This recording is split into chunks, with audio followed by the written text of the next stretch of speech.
right there on top of the moon. مساء الخير والربح عليكم ناسي وحبابي. مساء الندى في الوردة والعسل في الشهدة.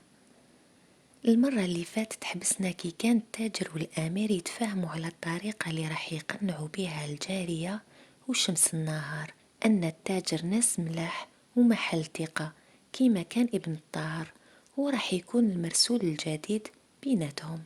الحاصون الجارية الوقت اللي كان فيه الأمير والتاجر يحكيو كانت راح تحكي لأميرتها الشي اللي صار وعلى بن الطاهر اللي غادر المدينة وولات بمكتوب في يدها، وفي طريقها للأمير تبحر لها المكتوب وهي من بلاصة لبلاصة تحوس عليه تولد وتقمط من الخوف. جاب ربي التاجر وهو خارج من دار الأمير لقى المكتوب طايح رفدو وقراه، فهم باللي من شمس النهار الأمير، حتى وين شاف الجارية تمشي وراسها في الأرض باين عليها تحوس على حاجة طاحت لها. كي شافها شافت فيه حط المكتوب في جيبه وخباه بالعاني، وهي بدأت تنادي عليه وهو يمشي وماشي كامل حطها في البال، حتى وين لحق لدارو دخل وخلى الباب مفتوحة باش تدخل موراه. دخلت الجارية بلا ما تخمم، كي ولو داخل الدار قال لها: وعلاش تبعي فيا يا مرا؟ إذا كان على المكتوب اللي بعتاته الأميرة لأبو الحسن تفضلي هاكي، ولكن ماشي قدام الناس تمدهولك، وعلى بالك تاني باللي عيب وحرام تهدري عن الناس حاجات ما داروهاش وما فيهمش. وحكى لها على رحيل بن الطاهر اللي ما كانش هو اللي نصحوا عليه وعلى أمانته ونيته المليحة باش يخدم الأمير وشمس النهار. الجارية فرحت بالشي اللي سمعاته وطلبت منه السماح اللي غلطت فيه، وقالت له: دوك نقول الأميرة وش قلت لي، سبحان الله ما يغلق باب حتى يحل الباب، راح تفرح بزاف أميرتي. خرجت دات المكتوب للأمير وراحت للقصر، خبرت الأميرة بكامل الشي اللي صار ومدت لها رسالة الأمير، وكي قراتها وكملت استسلمت لأحزانها وتخمامها. كي شافتها الجارية هكاك قالت لها: يا أميرتي ما تخميش على بن الطاهر ورحيله، رانا لقينا واحد التاجر ولد عايلة وملاثقة وراهم سب لنفسه في خاطرك وفي خاطر الأمير وفي سبيل حبكم الكبير. الأميرة تبدل حالها وفرحت وطلبت منها تشكر التاجر من كل قلبها، وكان الحال هكاك. الغدوة من لداك راحت الجارية للتاجر وخبراته بكامل التفاصيل، وقالت له أن الأميرة حابة تشوفه وتشكره بنفسها. فرح التاجر بكلام الجارية وفي نفس الوقت خاف وقال لها: يا لالا، ابن الطاهر كان مسموح له يدخل ويخرج من القصر بكل حرية من طرف الخليفة، ولكن أنا قاطعته الجارية وقالت له: ما تخافش خليها عليا، أنا ندبر راسي. وقفوا للزوج قاصدين القصر، وكي شافتو الجارية يترعد من الخوف قالت له: ما راكش في حالة تسمح لك تجي معايا، خليك انت في الدار واني متأكدة أن أميرتي راح تجيك هي. وكان الحال هكاك، جاتو الأميرة للدار واستقبلها بكل احترام وتقدير، وكي قعدت نحت الستار وحياته. والتاجر كي شاف زينها المنور قال في قلبه: الأمير مسكين راهو معدور، زينها يسلب العقول. بعد ما شكراته على خدماته ناضت وراحت لقصرها. في الحين التاجر خرج يشري لدار الأمير، حكاله عالشي اللي صار وزاد قاله: أني لقيت الحل يا أمير، لازم نلاقيك مع حب حياتك، خليها عليا أنا ندبر راسي. الأمير طار من الفرحة يعنق في التاجر ويسلم عليه وشكره من كل قلبه. خرج التاجر وكي وصل دارو لقى الجارية تسنى فيه وقالت له أن الأميرة راهي تسلم عليك وتقول لك أن دارك تليق وتوالم تتلاقى فيها مع أميرها. جاوبها التاجر وقال لها: صبتيني تم نخمم، ولكن ماشي في هاد الدار، عندي دار أخرى فارغة واحد ما يعرفها، راح تكون مناسبة.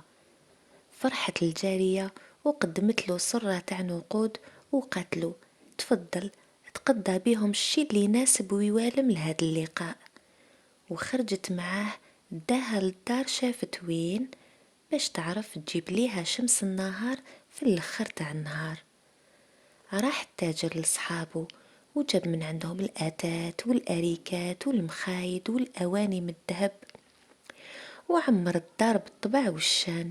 وكي كمل راح للأمير وقال له يا أمير، راك على دقايق برك وتروح لك الحزان وتفرح. أيا نروحوا لداري ولتما راح تشوف أميرتك. الأمير ناضي يجري ومن الفرحة وجد روحه في دقايق من الزمان. وخرجوا جازوا على زنايق بزاف مخبية باش حد ما يشوفهم. كي وصلوا دخلوا، بقاو يقصروا حتى وصلت شمس النهار بعد صلاة المغرب، هي والجارية تاعها وزوج خدامين. ودخلوا، ما نقدرش نقول لكم على الإحساس الكبير اللي كان وقت اللقاء. قعدوا للزوج فوق الأريكة يشوفوا في بعضهم بلا كلام، وهم على هذيك الحالة حتى ولات لهم الهضرة، وبداو يحكوا مع بعضهم بكلام معمر شوق. حتى التاجر والجارية والزوج خدامين بداو يبكوا. التاجر مسح دموعه واستكلف وبدا يحط في العشاء والشراب والفاكهة على كل لون. كي كلاو وكملوا ولاو قعدوا، وطلبت شمس النهار من التاجر العود. بقات دقايق من الزمان وهي تعدل فيه، ومن بعد بدات تغني، والامير مبهور بصوتها وكلام قصيدتها اللي كان هو المقصود بها. وهما هكاك حتى جا الخدام الخاص بالتاجر يجري ليه ومخلوع، وقال له كاين ناس مسلحين راهم يكسروا في الباب. خلاهم التاجر وخرج يجري يشوف، وما جا يلحق لساحة الدار حتى شاف رجال مسلحين بالسيوفة كسروا الباب وداخلين. وفي ظلام الليل لسقف الحيط جازوا عليه وما شافوهش. كي دخلوا للدار هو ما صاب ما يدير، خرج من الدار يجري وهرب عند الجار اللي قدامه، ويخمم في شمس النهار والآمر. يخمم أن رجال الخليفة اللي يكون سمع بهذا اللقاء بعدهم لدارو.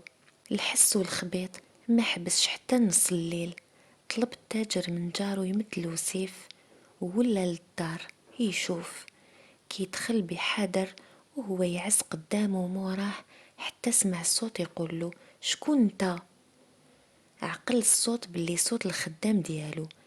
قال له واش صرا؟ شكون هادوك وانت كيفاش سلكت منهم؟ قال له الخدام انهم جماعة سراقين صدموا القداش من دار في الحومة وسرقوا الدنيا كامل، وان السلطات سامعة من قبل بيهم ولكن ما قدروش يحكموهم. وسقساها على الامير وشمس النهار، قال له ما تخافش، راهم بخير بصحة وعافية، ولكن سرقوا شمس النهار والحلي اللي كانت لابساتو. وكي راحت هي لقصرها والامير لدارو، ولكن ما خلاو حتى حاجة في الدار. السراقين داو كلش. بقى التاجر يخمم بحسرة على شي الناس اللي مسلفوا عليهم وكيفاش راح يرجع لهم شيهم. كي بان الضو تاع الصباح سقم هو والخدام فتح الباب وغلقوا الباب وراحوا لدارو الأولى. قعد التاجر لا ماكلة لا شراب، مشغول البال، حتى جاه الخدام وقال له كاين راجل قدام الباب طالب يشوفه في أمر مهم. كي خرج ليه قال له واش صرالك في الدار الأخرى؟ التاجر مخلوع وقال له وانت وين على بالك اللي عندي دار أخرى؟ قال له راني حاب نهدر معاك ولكن ماشي هنا، تبعني. خرج معاه التاجر وبقاو يمشي ويمشي ويمشي حتى وين طاح الليل. لحقوا قدام واحد الواد، ركبوا قارب وخدا طريقه حتى وصلوا قدام واحد الدار بابها حديد.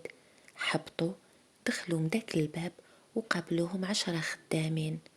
داوه لواحد القاعة وطلبوا منه يغسل روحه ويقعد على الطابلة اللي كان محطوط فوقها الماكلة على كل نوع عليها. ودخلوا رجال مسلحين والضحكة ما كاش في وجوههم، كلاو وكملوا ومن بعد سقساوه شكون المرا والراجل اللي كنت مستقبلهم في دارك البارح. التاجر فهم باللي راهو مع السراقين اللي دخلوا لدارو البارح، وقال لهم وين راهم، ياك راهم بخير؟ طمنوه الرجال ووراولو زوج بيتات وقالولو لا باس عليهم وشعرة من راسهم ما تمست، كل واحد فيهم في بيت ورانا تهلينا فيهم ودرنا معاهم الواجب. ولكن انت قولنا شكون هادو؟ راهم قالولنا باللي غير انت اللي تعرفهم وتعرف حكايتهم.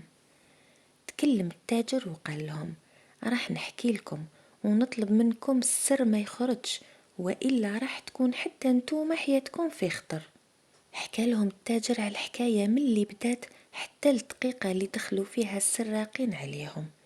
من الخلعة راحوا السراقين حلوا بيبان الغرف في زوج، وحبطوا ريسانهم في الأرض وقدام رجلين شمس النهار والآمير، طالبين منهم السماح ووعدينهم أنه الشي اللي تسرق وما زال عندهم راح يرجعوه. وركبوهم في قارب وحطوهم على طرف الواد وين يقدر كل واحد يروح لدارو. وقبل ما يروحوا يسمعوا صوت الخيل وشافوا فوقهم ضباط والحارس. هربوا السراقين بالقارب وهما يجدفوا بكل قوة. تكلم رئيس الضباط وقال شكون انتوما ومنين جايين في نص الليل؟ تكلم التاجر اللي كان يحس روحه في حال أحسن من الأمير وشمس النهار اللي كانوا خايفين.